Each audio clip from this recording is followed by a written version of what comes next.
Law of inertia, जड़त्व के नियम। जड़त्व के कितने नियम? दो। एक विराम का जड़त्व और एक भैया गति का। इन दोनों जड़त्वों को मिला के हम न्यूटन का प्रथम नियम कहते हैं।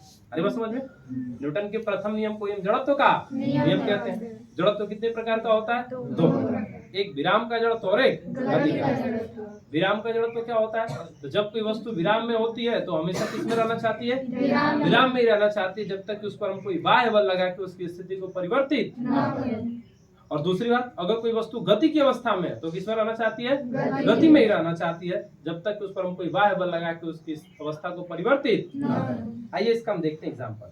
ठीक है, जैसे हमने सबसे पहले एग्जाम्पल लिया है, हमने कुछ सिक्के लिए हैं, बच्चों से इकट्ठा किया मैंने। ठीक है, ये देखिए, इस बात को समझते हम लोग। ये देखिए, क्या है? बोतल। ठीक है, इस बोतल का हमने पूरा ढक्कन खोल दिया। इसके ऊपर क्या करते हैं कि हम रख लिए हैं बहुत अच्छा नेचुरल पत्ती है। ठीक है, ये बच्चियों द्वारा बनाया गया है, और इसके ऊपर हम रख लेते हैं सिक्का। ठीक है, अब समझिएगा। देखिए, ये बताएगा आपको एकदम से विराम की जड़त्व के बारे में।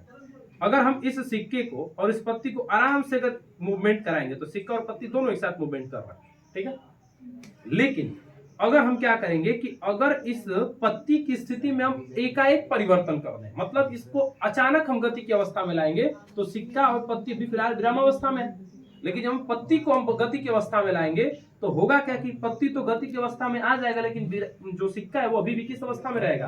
विराम अवस्था में रहेगा। और विराम अवस्था में रहेगा तो सिक्का को हम रखें जस्ट इसके बोतल के मुंह के ऊपर, तो सिक्का इस बोतल में क्या होना चाहिए? गिर जाना चाहिए। आइए देखते हैं। देखिएगा, अभी फिलहाल इसमें मूवमेंट कर रहे हैं तो आराम से हो रहा है मूवमेंट, लेकिन जैसे अगर इसमें हम एकाएक इसकी स्थिति में परिवर्तन करेंगे तो सिक्का बोतल में क्या हो जाएगा? गिर जाएगा। गिरा? बोलिए, ये क्या है? विराम का। ये क्या है? विराम का। बात आपको सबको समझ में आई? चलिए।